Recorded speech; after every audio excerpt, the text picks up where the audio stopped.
And that night I took a shower.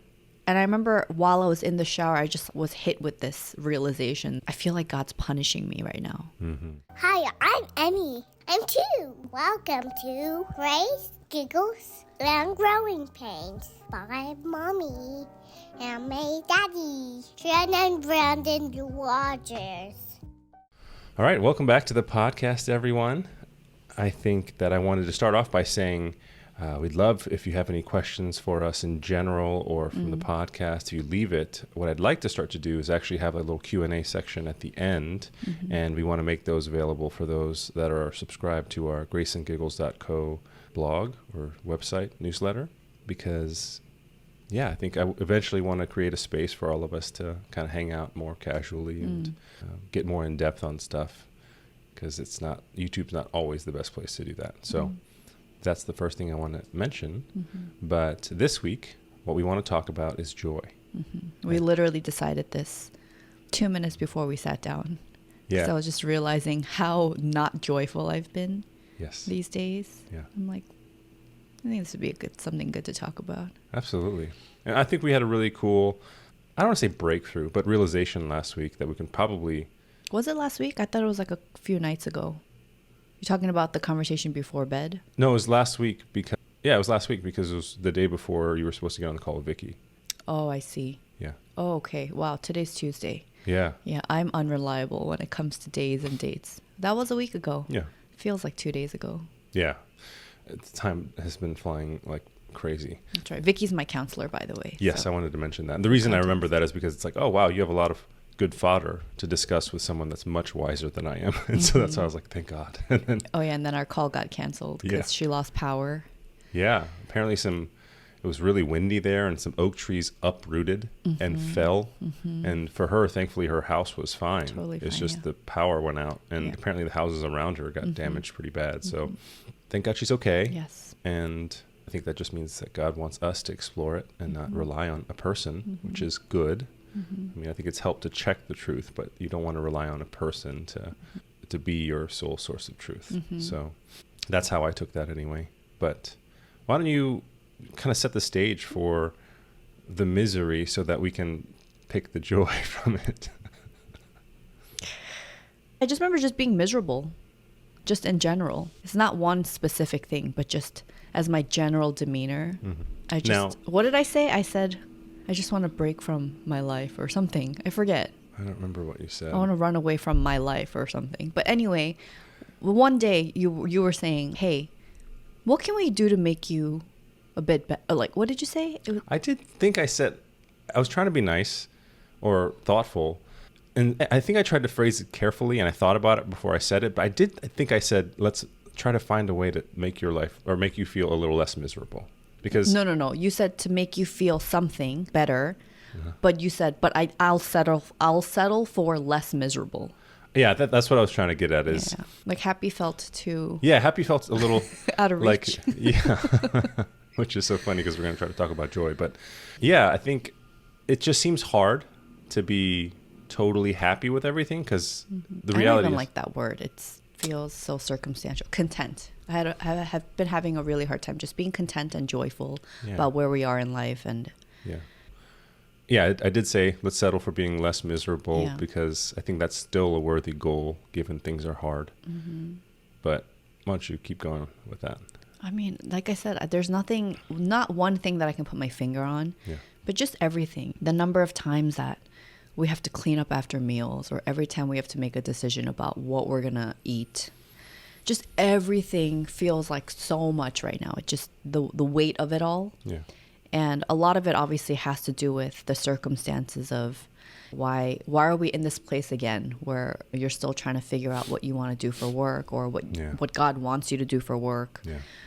Or just thinking about all the expenses and all the different things I want for our children. Emmy started taking swimming lessons because my brother and sister-in-law generously gifted her a semester of lessons. And while I was sitting there watching Emmy swim, a few lanes over from where Emmy was learning, there was a little group of babies. Yeah. And for the baby class, the parents have to be in there with them. Yeah. And they're all doing these little aerobic things and being up in there. And I was just watching them thinking, oh, Izzy would probably love that, you know? And of course, I started doing the math in my head. I'm like, oh, we can't afford that right now. Or we found out recently that it was like career week at Emmy's preschool. And there was a baker that visited, a firefighter, a gymnastics coach, and apparently we heard from her teacher. Well, I heard from you that Emmy really enjoyed gymnastics. Yeah, and I she thought, loved it. I wish we could put her in gymnastics right now. You know, so it's all these things that I want. Yeah. I want a bigger space. I want to be in our forever home. I want a second car so that we're not like, okay, I want to do something, but you need the car, and so we have to stay home. It's just all these little things that I want. Yeah. And I'm constantly reminded of the lack. And I've just been in this spiral of just desiring, and I didn't even originally put my finger on this. So I'm just operating out of place of scarcity and lack and misery. But I didn't know what was causing it. But I've just been in that. I guess in little ways I've been trying to snap out of it, whether it's like I try to meditate or pray or journal, and none of that has been really helping lately because I don't think I was understanding the root cause of it. But I think it was the night that you asked me, how can we make you happier or less miserable or whatever, and I snapped back at that too. Like, that question was so annoying to me because it felt like I just felt defensive. Sure. I knew that I was not my best self, and you pointing it out, it must have been so bad that you were like, I'll be okay with you just being a little less miserable, you know? Yeah. But I didn't even know how to get there. So I didn't like that this question was posed on me. And now I had to think through about, why am I miserable? I just almost wanted to be miserable until the day came where I didn't have to be miserable anymore. Yeah, like circumstances changed. Exactly. And you could have everything you wanted. Yes. Or like, oh, okay, we can do all these things that I want for our children and our family. Like, great. I'll wait to be happy then. And that night I took a shower, and I remember while I was in the shower, I just was hit with this realization that I came out of the shower and I told you, I think the lie that I've been believing is that I feel like God's punishing me right now. And it's funny because a week before that, and even a couple weeks before that, the sermon series we've been listening to at church is all about how lavish our Father is, you know, and how much he loves us. And I think I'm having a really hard time believing it because I feel like we've been in the wilderness struggling since we left Korea in 2017.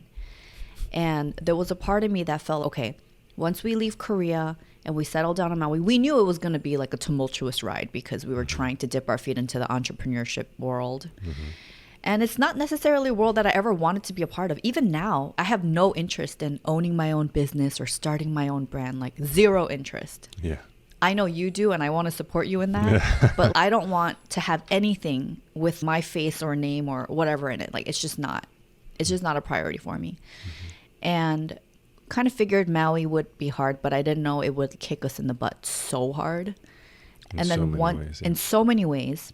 And then once we left, we were in New York for 6 months, and that was tough too. Being pregnant and trying to figure out if we were going to stay in New York after we had Izzy, or if we should move to a brand new state we've never been to. And so the thought of having a newborn, moving to a state I've never been to, I literally didn't know anything about Texas, and just starting over again, that was scary but also really exciting because it felt like we were just actually going to start planting roots. But we get here and got kicked in the butt again with in the beginning stages of us trying to settle down here. Izzy's sickness. And just trying to juggle the 2 under 2 thing. And I just feel like I've been in this, I don't know, what is that called? Like the part of the wave where you just keep getting tossed. It's like a laundry reference. Oh yeah. Whitewash? No. Like, what is it? I'm picturing foamy water. We just keep getting tossed. Anyway, I had this expectation that now that we've arrived, that it shouldn't be so hard. We recently talked about how even the previous jobs that you've had, they've been miracles, right? Totally given to you by God. It felt like the last work you had right before we moved to Austin, that was also God opening doors for you there into the tech world that you've always been interested in. And then it just felt like everything got snatched again. And it's like, why are we here again? What more? How many more lessons do we need to learn? And I just was so frustrated. And the fact that now there's this desire that's been planted in my heart, given how hard parenting has been. For some crazy reason, we want another child. I know we always have, and maybe it's quote unquote easier for you to say because you don't have to be pregnant, but the pregnancy with Izzy was so tough, having Emmy as a toddler, and the thought of being pregnant again with Emmy and Izzy right now, it almost seems like I don't want to live my life anymore. And yet I want this. And it's like, okay, why are there all these things in front of me that seem like good things, right? Expanding our family, wanting the best education, activities, nurture, care for our children. And it just seems so unattainable. And felt like I was just hitting my head against this wall. And while I was showering, it just felt like, oh my gosh, this lie that I've been believing is that God wants to punish us. So yeah, I remember I came out and I was like, oh my gosh, I think I realized the lie that I've been believing. And I told you, and you're like, interesting. And I'm like, yeah, I feel like I don't see this father as being lavish. I feel like he's withholding from me. And everything we've been learning about how we can't earn God's love. We don't deserve it. Grace is free and it's a gift. But I feel like somehow I still have to earn it. Yeah.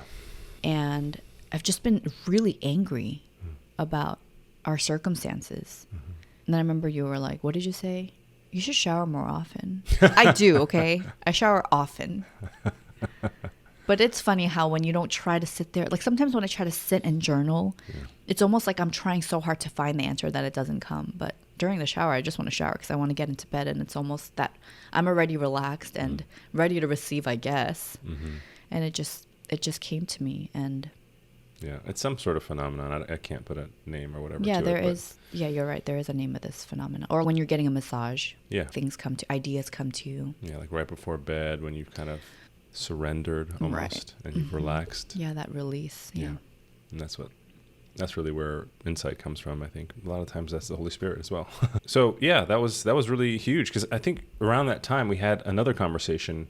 I think we were writing our good friend a birthday note, and we were looking at old photos to try to find photos with him because it's been over 10 years since we've lived in the same place. And we were looking at these photos of ourselves and we're like, oh my God, we were so young and so attractive and we didn't even know it then. Like, look how vibrant we looked. And I just spent all this time in Korea thinking like, all these things about me because I didn't fit into the cultural standard of beauty there. And I'm looking at myself like, why was I so mean? She was cute.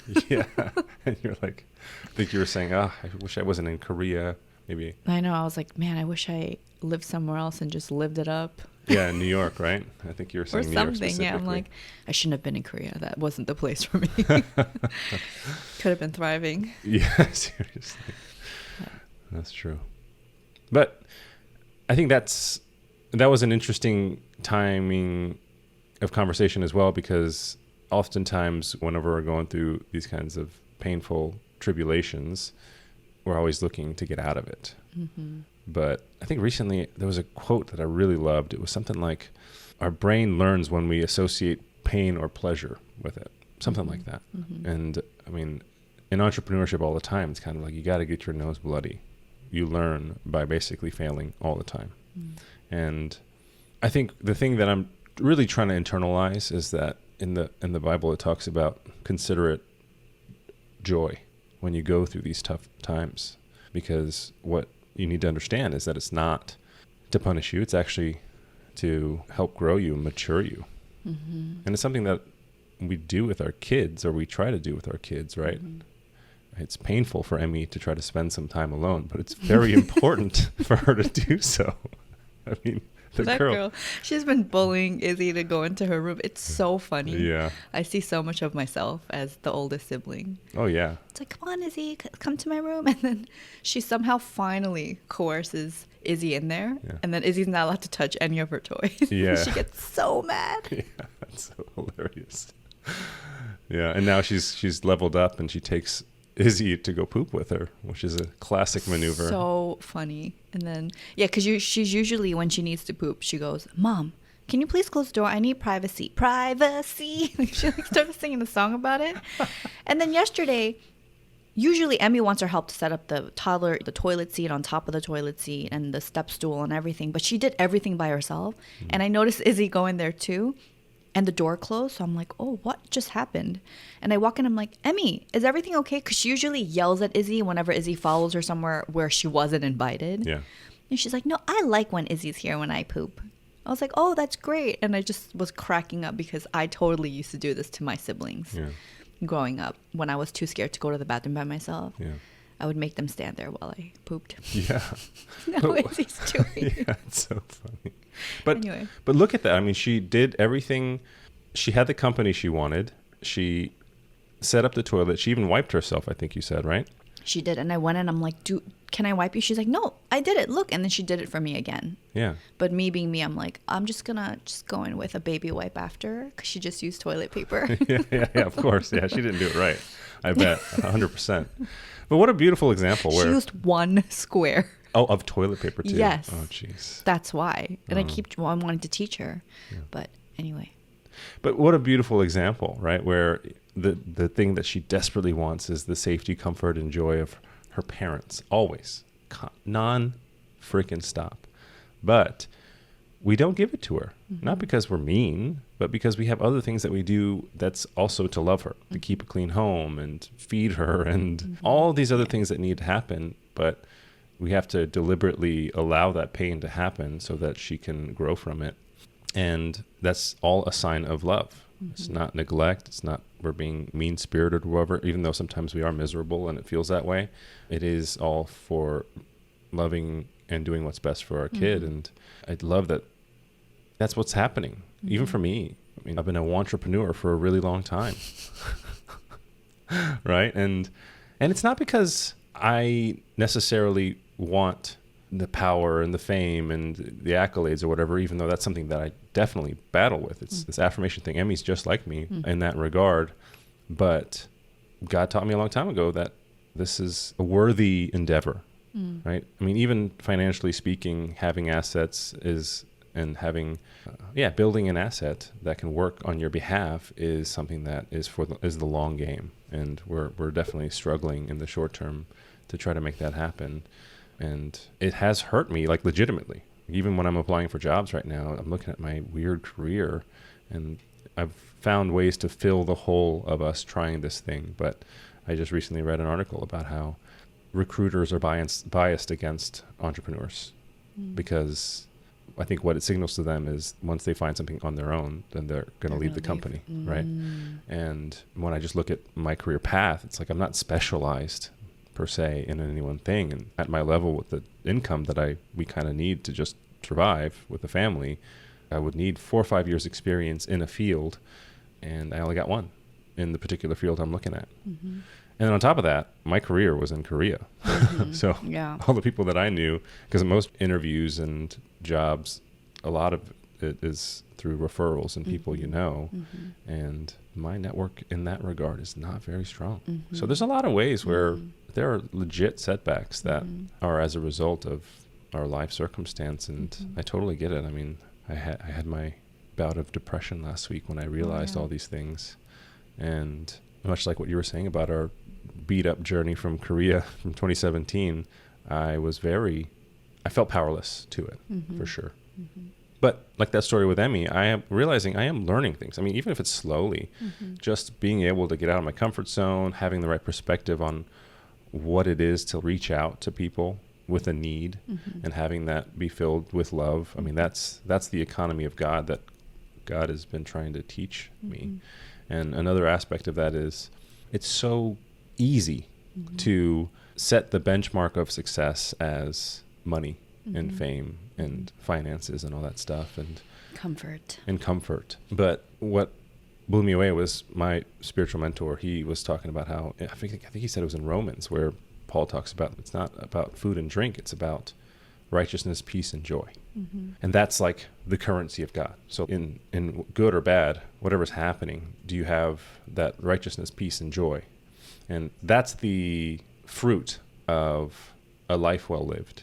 And in order to get there, there needs to be this trust that God does love us. This perspective that, man, we are well taken care of. And I think that's really the trick right now, is how do we get there?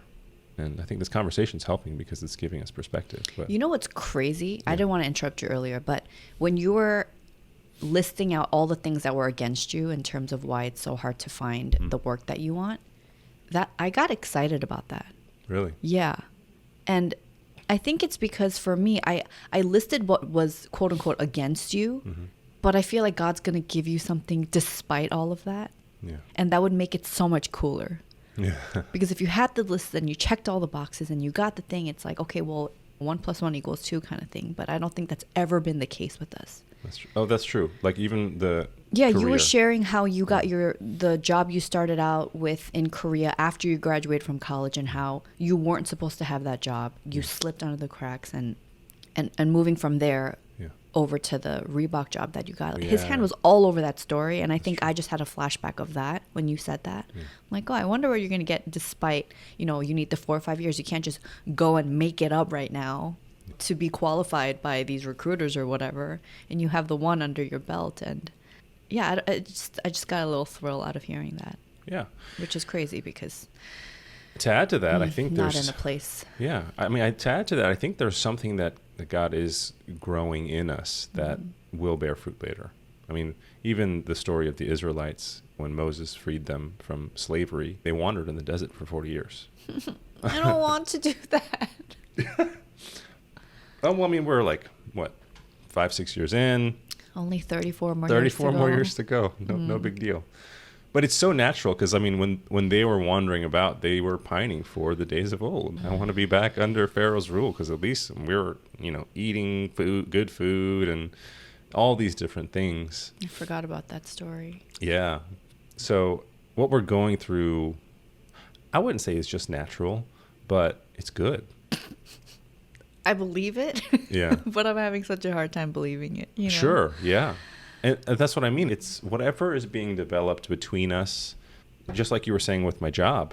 We don't know what that is, but there's something that is beyond the resume and the credentials or whatever. That Beyond the resume. Beyond the resume. Yeah, I like that. That's good, right? Yeah. That is more important and will find a place. And that's what I'm going to trust in now that we're making this conclusion. But still, the trick is I still am nervous and anxious. And right now I'm just trying to figure out how I can find the time and the space to keep surrendering that anxiety and that almost depression and just all those feelings that are doing nothing but making this process miserable. Right? It's crazy because you're saying this now, but outwardly it's really hard to see that you're going through that. I feel like people that maybe don't know you well, even for me sometimes it's hard to detect. It doesn't come off on your emotions, don't kind of bleed out. So I didn't even know. I mean, yes, when you mentioned depression, and I got that because I feel like I was right there too. Yeah. But yeah, this anxiousness it's not as obvious with you, I think. I'm really good at repressing stuff. Yeah, I mean that's kind of my style. Yeah, I my should type. probably repress some stuff too. It'd be better for everyone around me. Yeah. So what's really helped is that God sent people my way to help talk this out and remind me of who I am. Yeah. I mean, even just recently, there's a guy who, when I was first setting up the sales funnel for that gym, the CrossFit gym we were part of in Maui, I just randomly met him at the right time. We were exercising together. I was just asking him how things are going. And he's just like the consummate coach because he owns a CrossFit gym and he's a coach, but he also loves just talking and giving perspective about stuff. And so he was actually on his honeymoon gracious enough to sit me down and tell me exactly what I needed to do. And I was like, oh my God, you saved me so much time. This is so Brandon. Like, he makes friends at the gym and then he's on his honeymoon with his wife. Yeah. But then you end up joining them for a beer at some restaurant. And I'm like, oh my goodness gracious. Yeah. But it's so good. I mean, seriously, it helped me so much to help that business. And we've just kind of been keeping in touch here and there. I visited him when I was in New York too, because his gym's in, I guess technically in New Jersey, right? Near New Jersey, but upper. But still upstate, New York, yeah. it's funny because the past few times he's checked in on me, I've thought of him, and he would text me.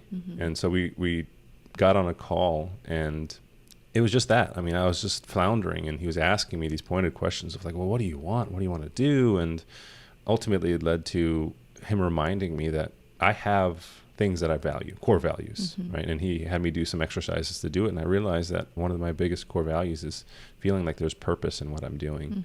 And so that really helped narrow the field for me, because before that I was just thinking, oh my gosh, how do I just want stability. I just want benefits. Like, you say like that, I'm like, I want that too. I know. But the way you said it sounds like they're so silly. That's not wrong. Stability. It's not, okay, you're right. It's not a wrong thing. I know what you mean though, but placing all of our value in that. I get what you were trying to emphasize there, but. Yeah. I don't even. Sorry, I'm just laughing because when you said that, because I want those things too, it just made me feel like it was just being like handed out, and I'm like, oh, I want those scraps. But they're not scraps, they're good. You're right. No, but to your point, I do want stability. I just want long-term stability. And I think that, I don't know, the career path, I'm fine with living that life for a time, but I sometimes when I'm just in a role and I don't feel like I'm affecting change in a meaningful way, it just bothers me. And there are plenty of people that do that and do affect change, and they move up and they do the thing. But I don't know. I guess I haven't found a team yet. I had that at Reebok where I felt like I was a part of a team that was really making a difference. And so I don't want to make it about a position or whatever. But anyway, it just reminded me that I am wanting to find a place where I can be a part of a team that I trust, that what we're doing has meaning and purpose, and hopefully it's valuable in the world, in the real world. Coming back to joy, I guess it's nice to have this time to reflect on what I think God's doing. I love that you got excited about some of the things that I shared. Okay, but now it sounds lame because I'm like, there are things that have been bringing me joy, like material things. And it felt so small, but I'm like, this makes me feel good, even in this season where a lot of things don't make me feel good. That's okay, though. Okay. I mean, even when I was plugging in the lighting for this, I was thinking, wow, I just plugged this in and it works. Like, I had an appreciation for the fact that many, many dozens of years, if not hundreds of years, brought us to this ability to be able to plug something in and it brings us light. So I don't think that's wrong. I think that's just having perspective that we are taken care of. I mean, I guess, okay, not wrong. Maybe it just felt silly because maybe my joy should come from these bigger perspective things and not these little...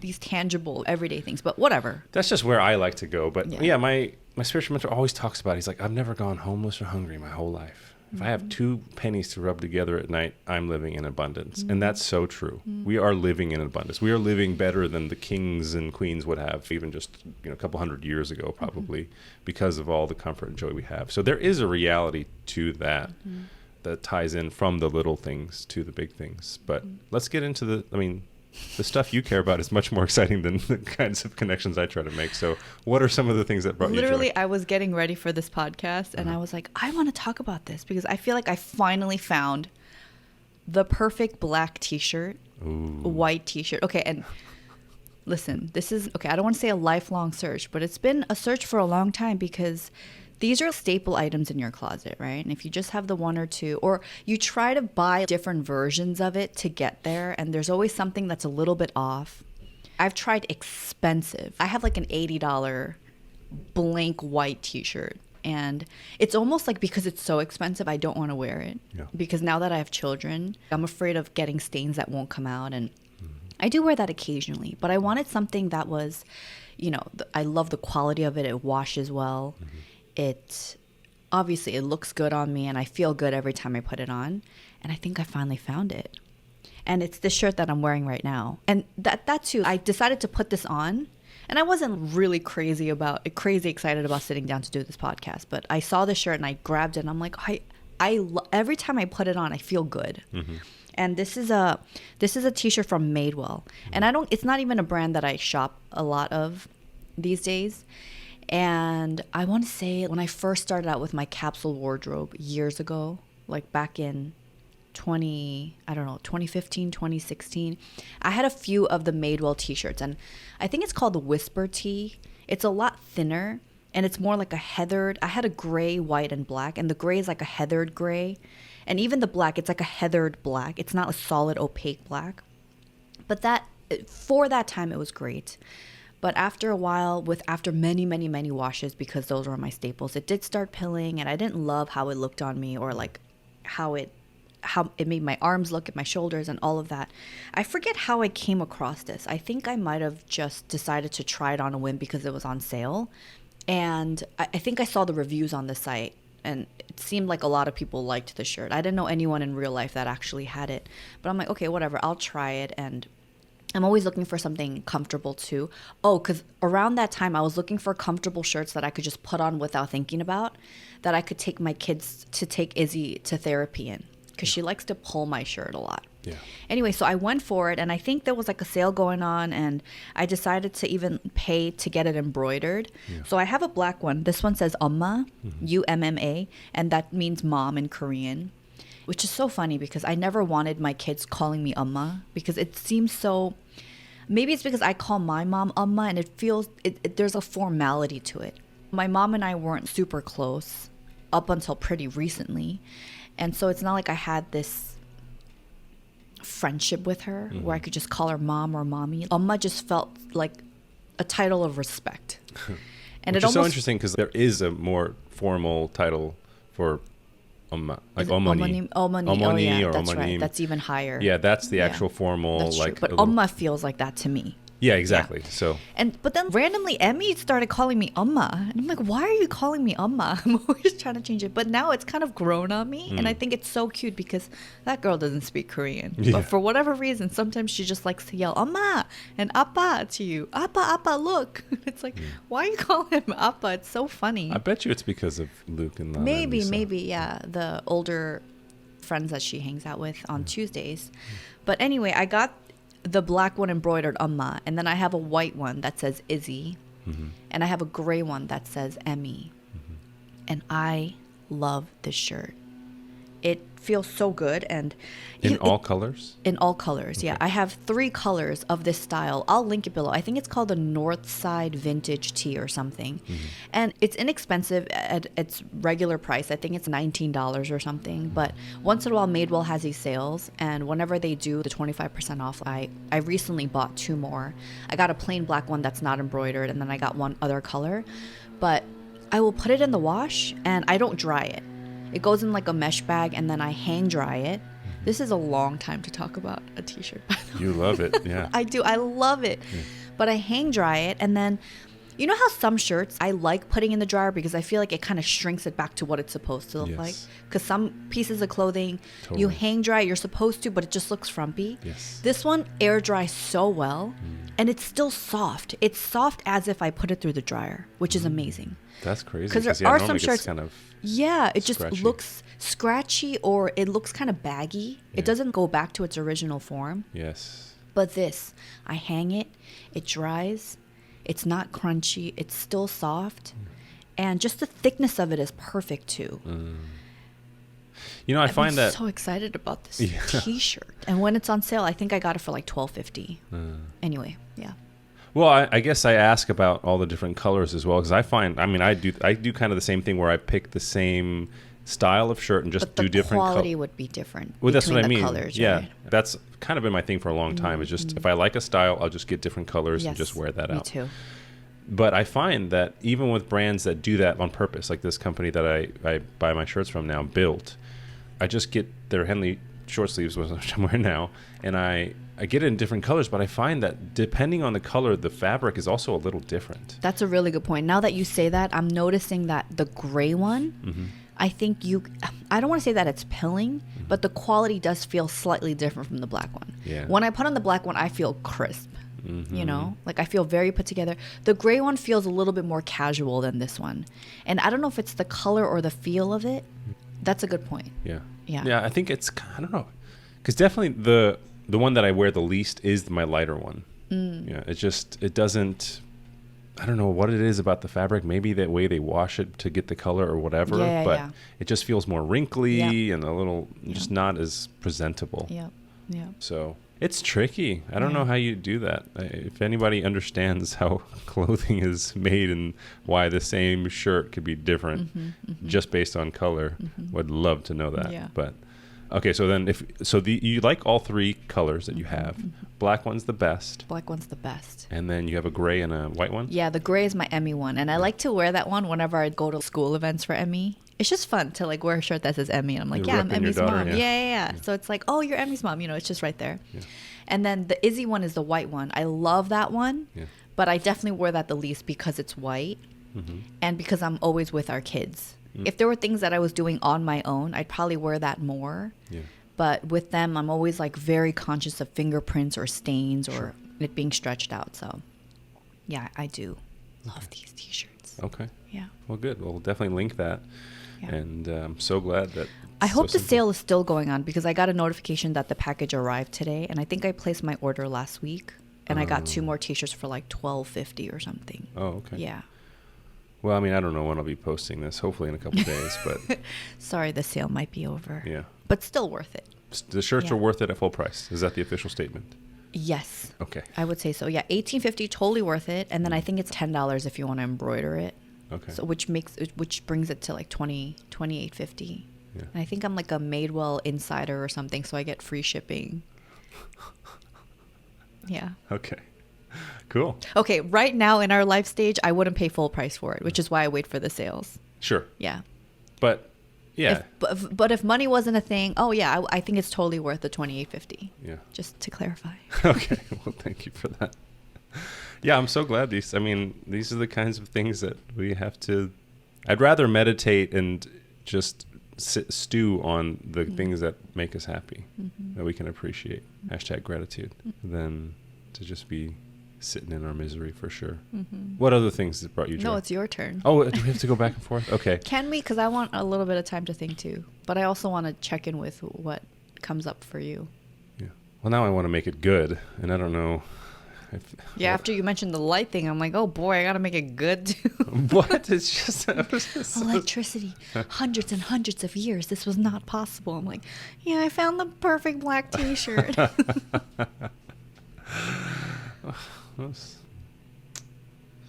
Something else that brought me joy is actually this skincare company. And I was thinking about it. I don't think I've once shared about them on Instagram. And I didn't know about this brand back when I was doing YouTube regularly, but Primally Pure. I love Primally Pure. I've been using their serums and moisturizers and toners for years now. And I don't think I've ever shared about them. I don't know why. But I've been pretty loyal to this skincare, and I still use other favorites. Right now I'm still using Osmia and stuff for my face. But with Primally Pure, I love their serum and their facial moisturizer. And the facial moisturizer is beef tallow based. And I love, like, my skin loves it, but it doesn't smell like beef tallow. Because I do have another cream that just smells like I'm just putting straight up lard on my face. It took me some time getting used to the smell, which I don't mind as much anymore. But I will not wear it in the morning because I can smell it on my face. And I'm very conscious if I meet people, can they smell the lard on my face, right? And just think that I just eat greasy food all the time. So I save that for nighttime because my skin does really like it. Yeah. But the Primally Pure one, it's got essential oils and other things in it, like I think jojoba oil or vitamin E, but the formulation of it, the performance, I love it. And so as soon as it runs out, I'll get a new jar. But what I like to do is I like to wait for their Black Friday sale, or when I accrue points from my previous purchases, if I can get a discount, that's when I'll purchase. And my last purchase with them was back in May. And I had ordered a new facial moisturizer, but I didn't open it yet because I wanted to... Oh, and these products are very fresh too. So once you open it, they recommend that you use it within 6 months of opening. So I want to make sure that whatever I'm using previously is done so that I can like focus on the new product and really get good use out of it. Because if I have multiple products open, it just takes much longer to finish them all, right? So I was waiting to finish up some previous products, and so I hadn't opened it yet. That was back in May. I recently finally got to open this jar. And I noticed that the lid was cracked. I'm like, oh man, I wonder if that's going to affect the efficacy of this product, because now probably air got in and it's just been sitting in my drawer with this cracked cap that I had no idea about. But because the order was so old, I just decided, okay, let me just use it. But it just was really bothering me on principle that I paid for this product, and if the quality of it was compromised because of this, I didn't want it to keep getting compromised. So I was going to reach out and ask them if maybe they could send me a replacement lid, a cap or whatever. So anyway, I emailed Primally Pure and I told them the situation. I love your products and I have this moisturizer that I bought, and then I just opened it up. I hadn't even taken it out of the box since I ordered it back in May.